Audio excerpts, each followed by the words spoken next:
In this video I tell 12 major reasons for why Dungeon 12 is a lot of fun. But first a very quick summary as to what Dungeon 12 is and how I generally explain things. Dungeon 12 is a TTRPG like Dungeons & Dragons. I will explain its core mechanics, how they are used to play, and what about that makes playing fun. Sometimes I compare it to the market leader D&D for easier explanation. Number 0. Flavor, setting, lore, fantasy. First, a topic that is not crucial for this video but may appear in future video, yet is very important when you play a TTRPG. The lore, the setting, the world you imagine your characters go on adventures in. Dungeon 12 is not based on any in particular.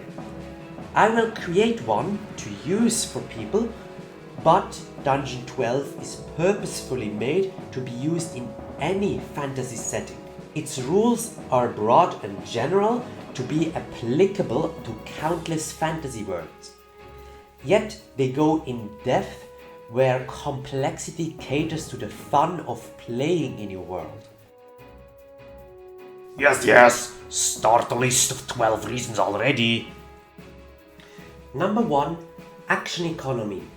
In Dungeon 12, you have 3 things that you can do generally during your turn. Number 1, the basic action. Number 2, the flex action. And number 3, moving.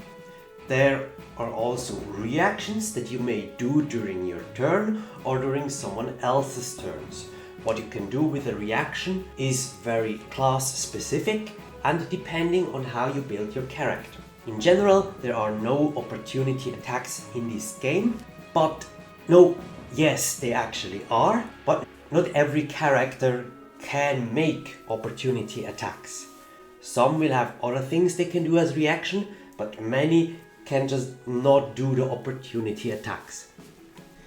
Movement is not actually an action per se, but I list it still because it's important and is also the reason why I do not have opportunity attacks for every character and every NPC and every monster and creature on default.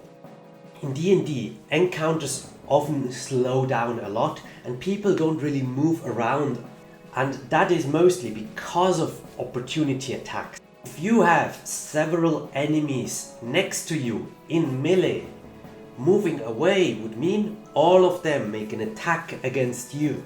So you don't move away.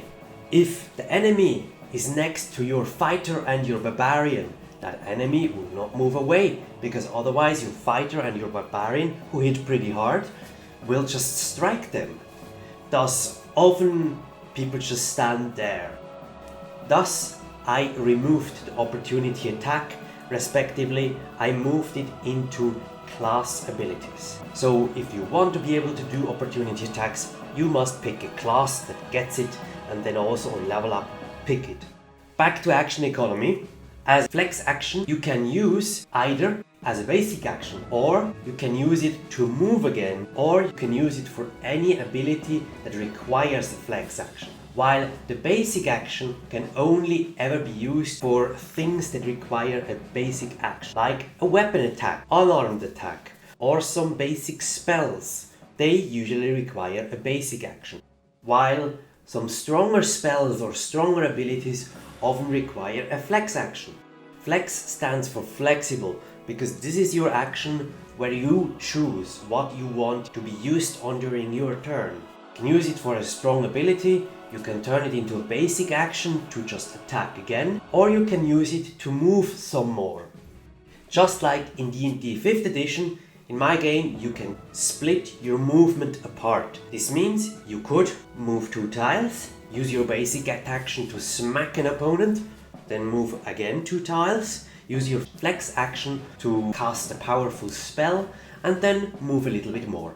You can do all the movement at once, or you can move, do something, move again, do something, as long as you have movement speed available.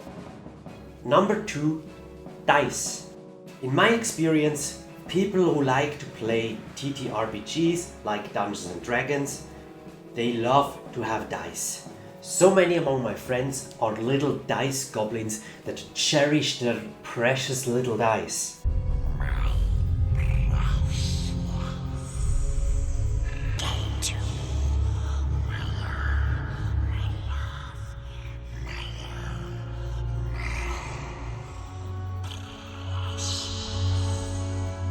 They have bought those pretty dice sets that go from D4 all the way up to D20, and they want to play them all.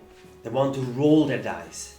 And in my experience, people enjoy rolling dice. It is a satisfying feeling to roll all the D6 for a fireball, or all the D8 for a blight, and then count it together and feel like, ah yes, I did this. But I also noticed that many people do not like math, especially not in their free time when they're under pressure and feel watched and may have social anxiety and then also do math on the spot. People often don't feel comfortable about that, and if they also have to do subtraction and add modifiers, add dice all together, many actually struggle. Thus, I want to keep the numbers simple and small, but I still want the people to roll dice.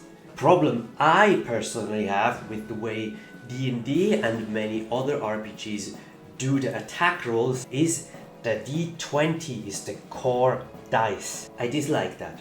Let me quickly go on a tangent why I dislike that. In D&D, the modifiers are usually quite small, especially at the beginning. It's quite rare that the modifier on a D20 on your attack roll goes above 10. That's usually when you're close to level 20. But during most time it's something between a +5 and a +8. Which means the major factor deciding if you hit or miss is a single D20 roll. So let's say you attack an enemy with 15 AC and you have a +5 as your attack modifier. That means you have a 50-50% chance to hit. Either you hit and all your damage goes through, or you do not hit and nothing happens, usually turn is over. I despise that, because it can happen that it's your turn, you attack the enemy or you cast a spell on the enemy, you roll your d20, it's a 3, you miss. Turn over. All the other players do their thing, it's your turn again, the enemy next to you is still alive, you cast another spell on it, roll your d20, you rolled a 5, that's still not enough, you do nothing, your turn is over. Or maybe you rolled an 18 and a 19, it's no crit, but you will hit, even if your modifier was 0, you would hit. And that's what I do not like about the d20 alone. In Dungeon 12, you will use d4, d6, d8, d10, d12, and occasionally the d20. But for your attacks, no matter if magical or just with a sword or something, you generally use several dice. Usually the ones that range from d4 to d12. Because I like a dice curve. So, often when you attack, you may use a bunch of dice. Let's say 3 dice. 1d6, 1d8, 1d10. That's very light. Also in Dungeon 12, there is no AC. There is no single number to overcome to see if you hit and do everything or miss and do nothing. There is a chance to miss and do nothing with that, but that chance is rather small. At least against most non-godlike enemies. A simple creature usually has a dexterity of 4 or 6, thus the defense value accordingly. Stronger enemies may have a dexterity of 8 or 10. Dexterity usually determines the numbers required to hit, but I will get to that part of the attributes a little later. So in the example on screen, with the attack dice of d6, d8 and d10 against a dexterity of 8, you only have a 32% of missing and you have a 67% chance to hit, and you have a smaller chance, but still a good chance, to even do extra effects. Because in Dungeon 12, the damage is not rolled, but it's based on how well you hit. So the better you roll on your initial attack roll, the better the result will be for you. It will actually matter. It will not just be, oh, I crit and thus I do more stuff. It will also be, hey, I roll very high, no crit, but still a very high roll, and I get rewarded for that. Let me show you another example. What would happen if I have an extra dice, even just a small d4 on my attack roll against 8 dexterity? Or what if it was 6 dexterity? With this way of rolling attack rolls for spells and for physical attacks like with a sword or with your fist, I have much better control over abilities that, for example, let you buff your accuracy. I can easily make an ability that says, hey, you are buffed now with accuracy, thus you add a d6 to all your attacks. That is useful, is not as powerful as advantage in D&D, but it allows abilities to combine. Because maybe the wizard buffed the fighter, or the warrior in my case, with extra accuracy, giving him on attacks another d6, and maybe the devotee has also blessed them, giving them on their attacks d8. So now they would have 5 dice to roll. Maybe those buffs are only temporary, who knows? I have countless ways to create abilities. And more dice or higher dice is always useful because it means you hit better and thus you make more damage. Even the HP I want to keep on low numbers because it's just easier for players to keep track, and it means the game runs a little faster. So something like 87 HP, nah, I want 12 HP. Of course it depends on level, and on low level people may just start with like 6 or 8 HP. But the scaling is much smaller. 4 levels later people will not reach 87 HP, while in D&D, for example, they can. And they need to there. In my system, often just hitting with an attack means you deal 1 damage. If you have a good hit against an attack, you may deal 2 damage. And if you have a best hit with an attack, you may deal 2 damage and cause bleeding or another status condition. That's just how the system works. And also how I do crits is if you have 3 times the same number in your attack dice and you hit the enemy, then you land a crit. So a triple on your rolls gives you a critical hit. And the critical hit is usually, if nothing else is stated, just +1 damage. But many of the stronger abilities have cool effects that only come into factor if you land a crit.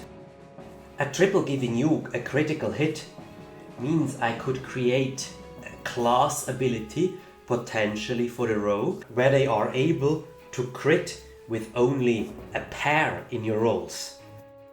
Also, your crit chance is of course better if you have 4d6 than if you have 3d12.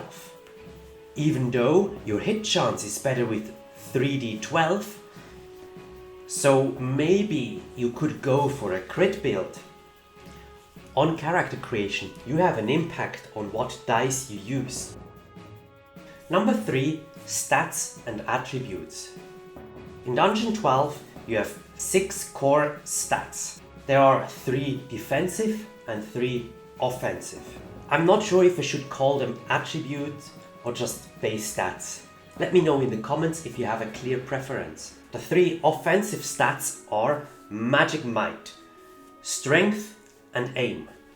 The 3 defensive stats are Dexterity, Constitution and Resolve. Most of these attributes are self-explanatory, but I will quickly explain. Magic Might is how potent your magic is. It is usually used for magic attacks and it helps to increase the size of the dice you use on your magic attacks. Size of dice, I mean like a d8 is of bigger size than a d4. Strength is the same but for physical attacks. How strong you swing, how strong you punch, how strong you lift and pull. Thus, strength impacts the size of your dice in melee combat, or also when you use a bow or when you throw something. Aim, very important for both, as aim usually determines the number of dice. If If your aim is 4, you get 1 dice. If your aim is 6, you get 2 dice. If your aim is 8, you get 3 dice, and so on. Thus, a good synergy between aim and one of the 2 other offensive stats is crucial if you want to play a damage dealer. The defensive stats. Dexterity is how well you dodge and how agile you are. Most basic attacks are done against the dexterity attribute.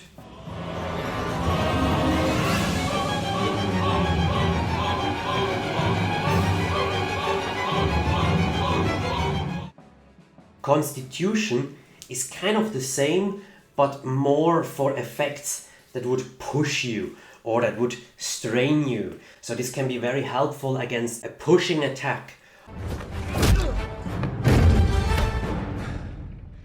I can do this all day. Yeah, I know. Or against a spell that causes strong winds that you need to push against, just how physically enduring you are.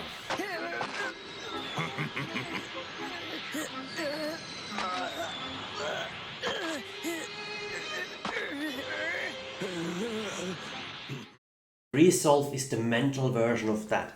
If someone makes a psychic attack against you, it's often against your resolve. If someone tries to mind control you or to charm you, this may go against your resolve.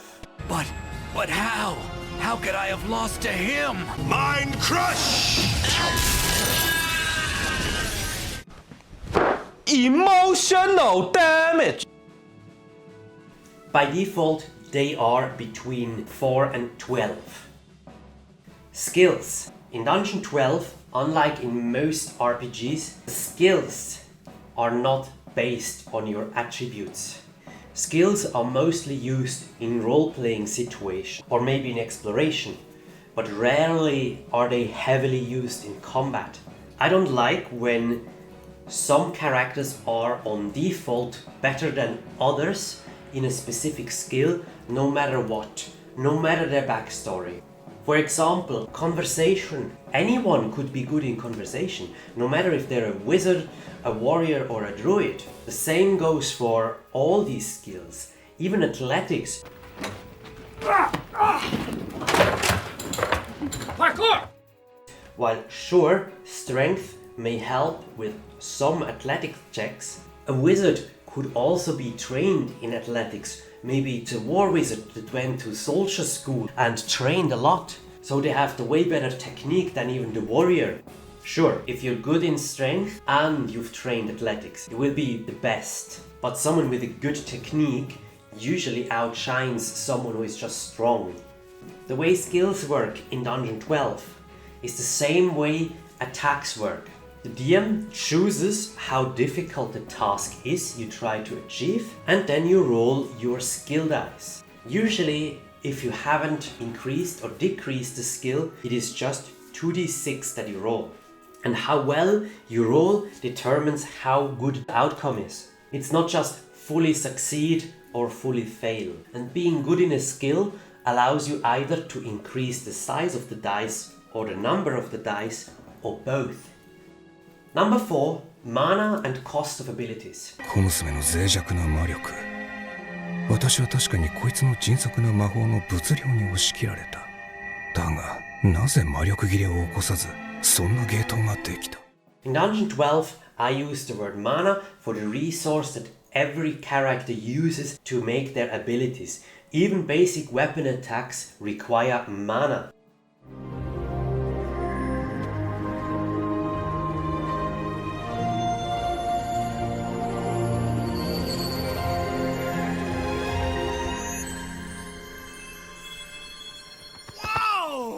What was that?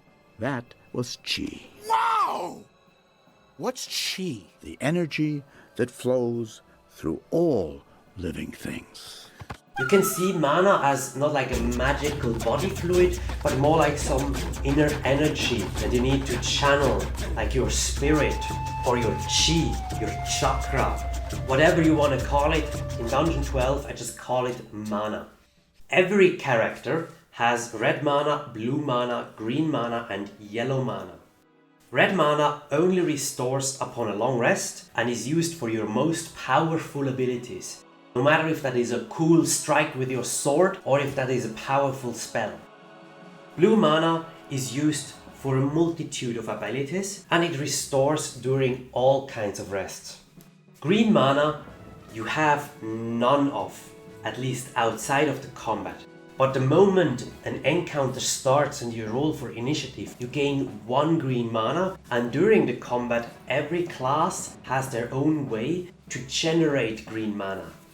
And then yellow mana. Characters usually have just 2 yellow mana and this fills up at the start of every turn. Basic weapon attacks, for example, requires 1 yellow mana. Thus you use your basic attack and 1 yellow mana to make a weapon attack. And maybe because you want to preserve your other mana or because you're out of other mana, you choose your flex action to be turned into a basic action for this turn, and thus you use another basic action and another yellow mana to do another weapon attack. And at the start of the next turn you have 2 yellow mana again. It only fills up. In combat, powerful abilities often cost maybe 1 blue mana and a bunch of green mana, or only a bunch of green mana, or only 1 red mana. This means that a spellcaster is never fully out of spells, because you can always generate green mana during combat. So it's never like, yeah, I'm out of spell slots, I can't do anything anymore. You still have green mana and yellow mana. You may not be able to burst on turn 1 with the red mana anymore, but this system helps to give the players something to do early in the combat and also while the combat goes on. In D&D, combat rarely lasts more than 3 rounds. I've had combats that only lasted 2 rounds and the boss enemy was already done in round 1 because everyone spammed out their strongest spells. Here, while red mana is somewhat like, yes, burst it out for a strong spell, you must keep in mind you will not have it back for the rest of the day and you have only 1. But you will also know if something comes up again and you're back in a combat, you may be able to cast the same ability by just accumulating some green mana and then cast it on turn 3. Number 5, Multiclassing. On a level up, you get 6 points to spend on your class abilities. You can spend those on your starting class or on another class that is 3 levels lower. You don't have to spend all 6 points on one class, you could split them up on as many classes as you like. Your initial class is your starting class, because other classes cannot be taken on the same level, but always 3 levels behind what you are. This stays balanced.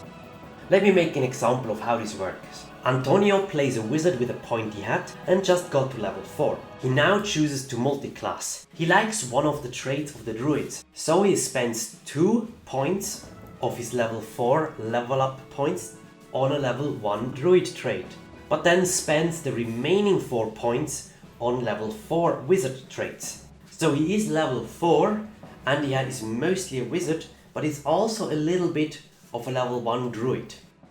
Another example is Grubby plays an orc shaman, but likes to dip into other classes, so on character level 7 he has spent most of his points on shaman, but also 2 points on level 1 warrior and 2 points on level 3 warrior. He also spent 4 points on level 4 wizard.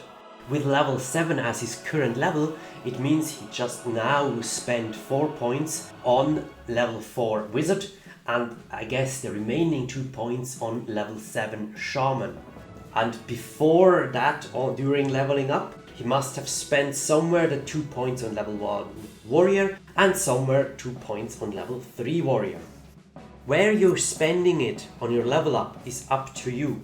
Other classes may have abilities that synergize good with your class as well, so you may choose to spend a little bit on another class instead of all the points on your highest level. This gives a lot of flexibility on character creation. I like that. Number 6, races, species, kinds. In Dungeon 12 we call it kinds. there will be elf kind, orc kind, human kind. I wanted a term that is neutral and not overused, and I did not want to get into what other RPGs do, so I just chose my own word to also separate Dungeon 12 from the others. But in theory, you could swap out these words with each other. Doesn't matter if you say races, species or kinds. Of course, in the dictionary these words have some fine differences, but for the game we just call it kinds and leave it at that. In Dungeon 12 there are a multitude of kinds.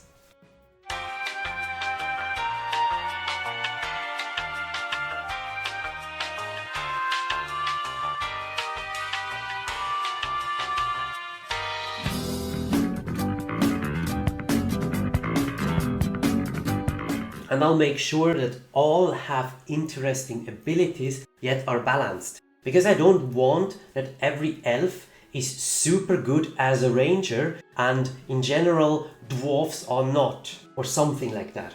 I want every kind to be viable and the differences for class power to be not too big. Like I want them to have boni that help you with any class. At the same time, I want this boni to be, of course, different from kind to kind. Playing an orc should feel different than playing an elf, beyond just visuals. In Dungeon 12, kinds can have a negative trait, a big trait and a small trait. The small trait usually is focused on roleplay benefits and the big trait on combat benefits. This is to balance when you mix kinds. There are also half kinds. For example, the vampire or a werewolf, they are half kinds, because a vampire before they got turned into a vampire was probably something else, maybe an elf, an orc, a human or a dwarf. Same for the werewolf. So those kinds are only half kinds. You need to mix it with other kinds. But you can also make like a half elf, half orc. You can mix anything. It's just turns them into a half kind, and you have to choose which big traits from each you want and which small traits, because in total you will end with 2 big traits and 2 small traits. I give all kinds interesting boni. Some may be very straightforward and some will require a bit more text, as you can see with the human. I tried my best to make human more interesting. In too many RPGs, humans are just the default, just the get-go that get no interesting boni at all, and everyone else is basically a less balanced human. No, not here. Here I wanted to pick up what makes a human successful, what makes a human actually better than a bird person, or a cat person, or I don't know, a snail person. Number 7, backgrounds and backstories. Some players like to write an expansive backstory and others like it short. When I ask for players to give me the backstory of their characters, some give me just a few sentences and others give me 12 pages filled with text. I personally love to read these 12 pages. I enjoy just to find out what the story is that the player came up with. But I don't require it. Everyone has their strengths and their weaknesses. Some people enjoy writing expansive backstories and some people want to keep it simple and just find out while playing. But for longer adventures, as an experienced DM with almost 20 years of experience, I like when I have a backstory that I can use to pull the player's characters into the story, that I can use for plot hooks, that I can use to motivate them go on adventures and engage with the world. Dungeon 12 also has a way to inspire and give a guideline to players on creating a backstory. And it intertwines it with what players get as boni for their characters. I want characters to have a profession, a mentor and a lasting experience. What do I mean with that? Profession is basically what your character did. That can be a job, being a student. That could just be helping on dad's farm. It can be anything, just basically your occupation or your profession. What did your character do in their day-to-day life before they started this adventure? The mentor is supposed to be a figure important to your character. Someone or something your character learned from. That can be just a teacher like a mentor, but that could also be, for example, a student or a friend or a god or the friendly neighborhood spider. Anything really could be a mentor. It's just a being that your player character interacted with and learned something. And then the lasting experience is something that changed your character forever. Something that had a huge impact. Something that is most likely not yet resolved. The classic is, of course, that your character's family got killed and now you seek vengeance against whoever did this to you.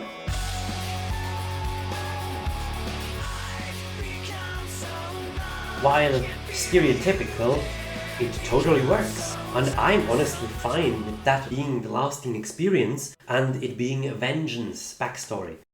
Of course, there are many other ways. In Dungeon 12, I have written out so far 11 backstories. Some a bit bigger, some a bit smaller, all including profession, mentor and lasting experience. They are available for reading on my Patreon. Link to my Patreon is in the video description. These example backstories will also be in the final book of Dungeon 12. So when you create your character, you can read these backstories and either just pick one for your character or get inspired by it.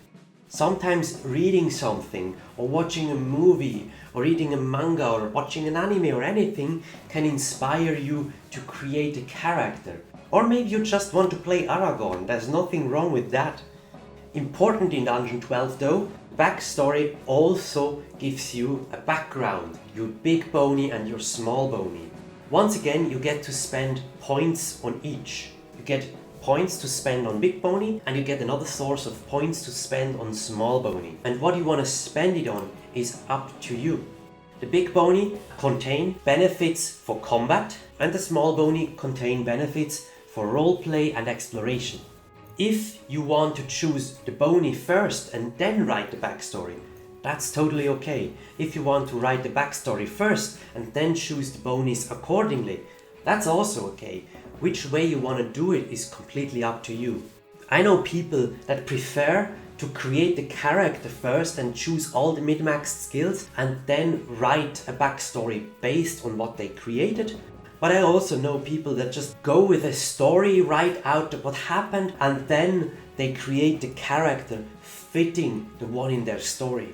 Both ways are valid, and in my opinion, you should always be able to retcon your character's traits if you don't vibe with them or if you've noticed later on, hey, that actually doesn't fit that much, I want to change it. I'm okay with that. Level ups. I mentioned small numbers. In Dungeon 12, on level ups, your HP will increase by a small number.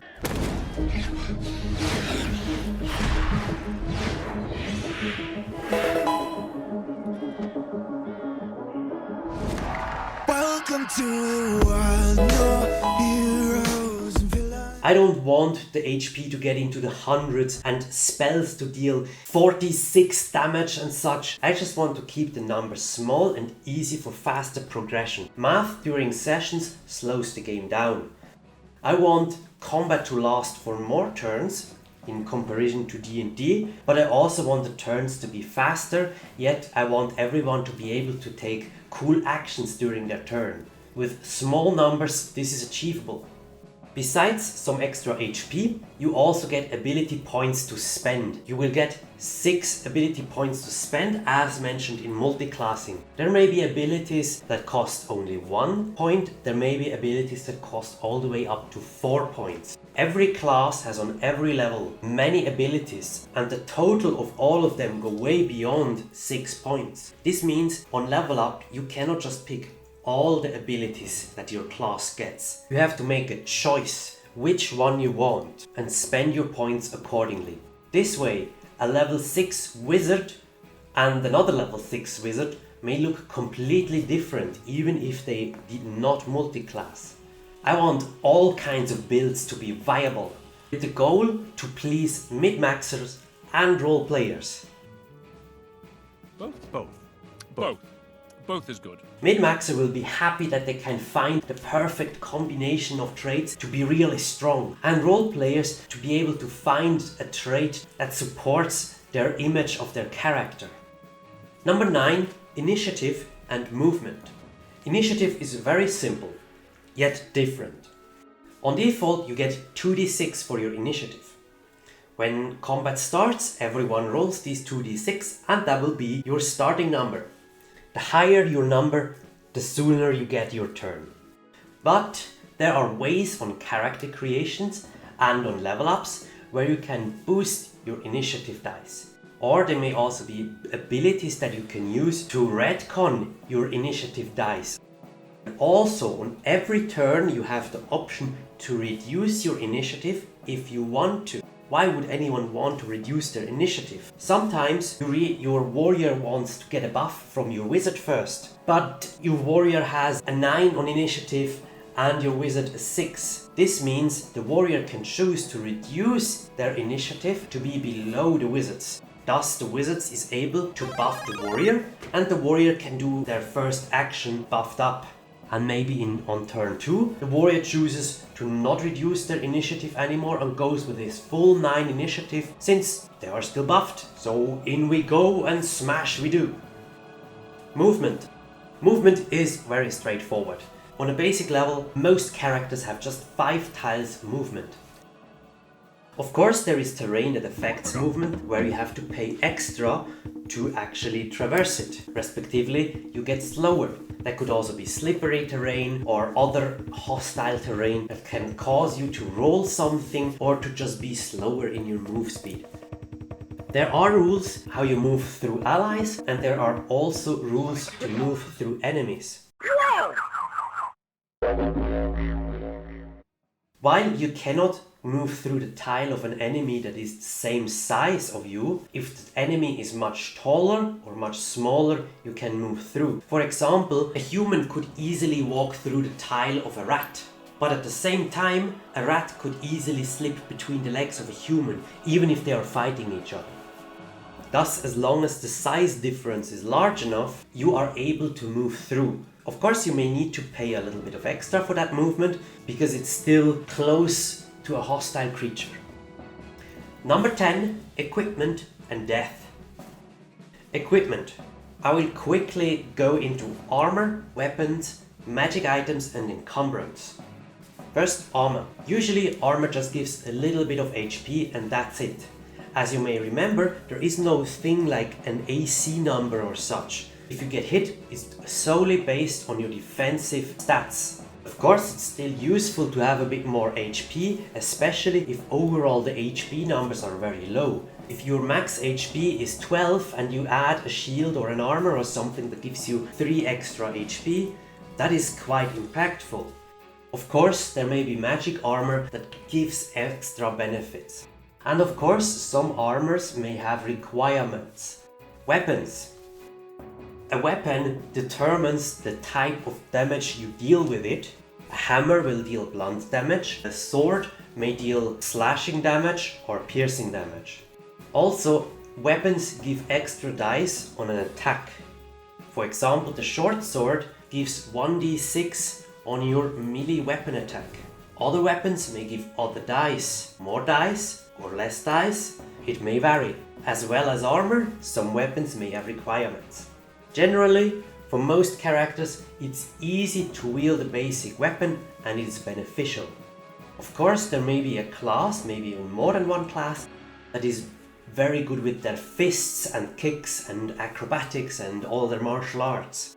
But on default, most people are actually more threatening if they wield a sword than if they just would go in with their punches. You may not want to bring a sword to the gunfight, but if you bring a sword to the fist fight, you're probably gonna win.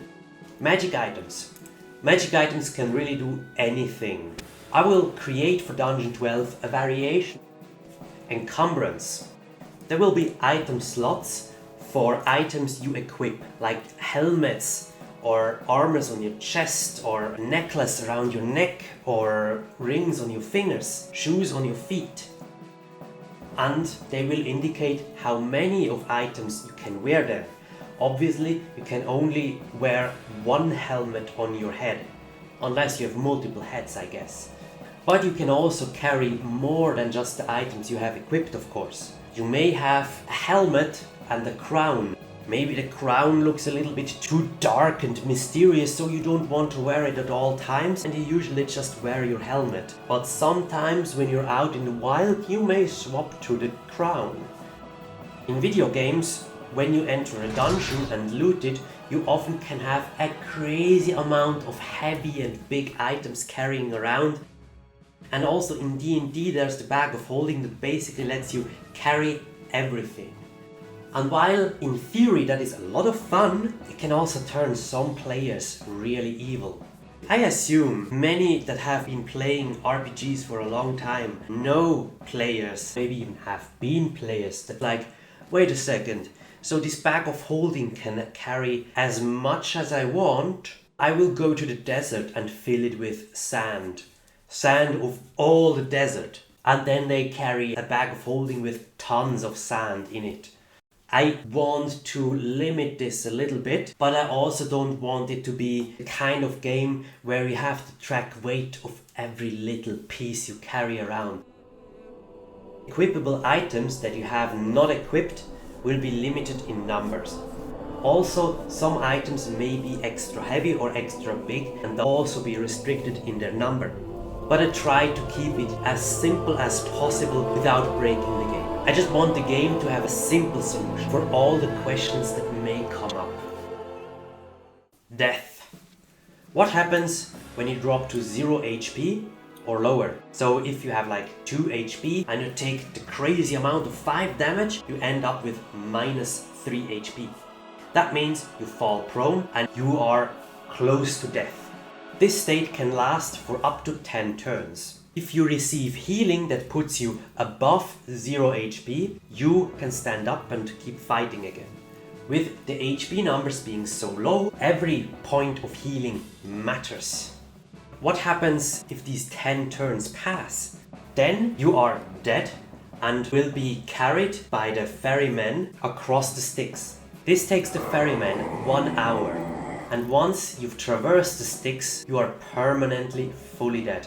Correct. There may be abilities that can bring you back while you are traversing the Styx, but once that hour has passed, it will be crazy difficult to bring you back. There may be high-level, powerful, costly abilities that allow to bring back any dead, but it's not gonna be easy like in video games. Correct. You're not just gonna go talk to withers and spend 200 gold and then be like, yay, everybody's alive again.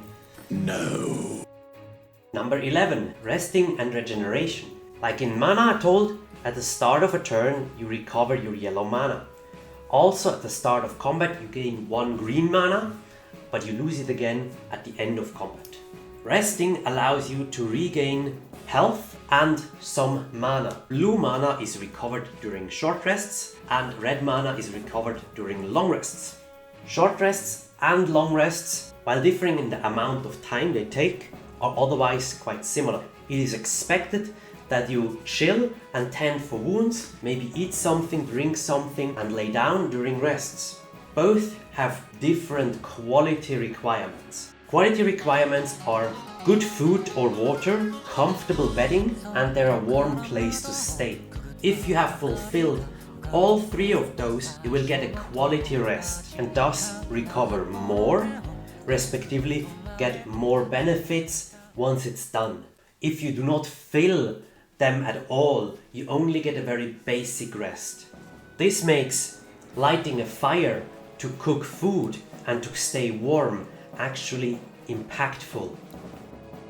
Too often in other RPGs, players choose to not light a fire, not warm themselves up much, because in the game it doesn't make a difference. DM may punish them for light or noise. Here you get rewarded, but you may still get punished by the ambush that the DM pulls out of their arse. Number 12, spells, abilities and classes. Every class has abilities. Some classes have spells. A spell is an ability, but an ability doesn't have to be a spell. All active used abilities cost mana. Some passive abilities may also cost mana. Some abilities may give mana. Every class will have a unique playstyle, a unique way to generate green mana, and every class will have a multitude of abilities that are active and passive. I want classes to be fun and have a lot of options to choose from, yet I want all classes to differ in playstyle. I want combat in a team to be rewarding. I want the players play as a team and think about strategy and tactics, about which spell or ability they use first, so that a follow-up spell or ability can be extra potent. Depending on what you use in what order or on what terrain will be highly impactful. The goal of this is to make combat fun and engaging. Where you stand will matter a lot. There will be AoE effects, there will be buffs, there will be debuffs, there will be various heals, there will be reaction abilities, there will be active abilities, there will be abilities that you keep up and need to concentrate on, maybe even pay upkeep. In my game you can even concentrate on multiple abilities. It may have a negative side effect doing that, as that's quite challenging, but it's in general doable. And maybe if you're buffed up by your friends enough, you could concentrate on like 4 different kinds of spells. And I think that's where my game shines the most. Its 12 classes are very unique, can be combined, and every class itself plays different from the same class played by another player. Everyone has cool abilities that are not only cinematic and cool and just badass when used, but also have strategic use. So all the role players and all the mid-maxes shall have something to enjoy. So far planned in my game are the following classes: the Artist, the Devotee, the Druid, the Goetia, the Pactborn, the Prodigy, the Rogue, the Shaman, the Spell Sword, the Warrior, and the Wizard. I may rename the Wizard into Magi. All these classes are working titles and some of the names may change, same with subclasses. I'm with some of the classes very far in development, with others I just have a broad concept. As you may notice, since these are only 11 classes and not 12. Maybe you have a cool idea for a class you don't really see on this list. Feel free to mention it in the comments. I'm really happy to get a bunch of inspiration from all kinds of corners of the world. So yeah, that's what the Dungeon 12 is about. Just like every other TTRPG, you will play with dice, you will roll them, you will use abilities and actions, healing, you will use magic items, and you will create characters with a backstory that are of whatever kind you like, and follow a class or multi-class and have a bunch of cool abilities and go on an adventure with their friends or maybe even their enemies, who knows. And that's what Dungeon 12 is about. It's about having fun together in a fantasy adventure. Fun for the DM and fun for the players. And the rules must back up the flexibility and they must stand solid. I hate when rules are worded badly or in a way they can be misinterpreted. I will pay keen attention on how I write my rules and on how they can be used. And because I also think about multi-classing and different kinds and classes together, how that can be combined from the very beginning of designing this game will be very well balanced. Of course, it requires a lot of playtesting. I could imagine to playtest this game in Roll20 or something with Patreons. But anyway, the video is already very long. Thank you so much for watching. If you have any questions, please feel free to write them into the comments, or also any feedback if you want to know more about Dungeon 12 and stay updated on other videos and different classes and all of that. Feel free to subscribe or go to my Patreon, follow me there so you don't miss future videos. I will create a video about every single topic I mentioned in this video, but one thing after another. This already took a lot of time and I want to get back to writing the abilities and create the classes and kinds and just work on Dungeon 12 some more. It's what I'm very passionate about, it's what I truly just enjoy, it's the best thing. I'm someone who enjoys creating just as much as playing. Anyway, thank you all for watching, see you next time!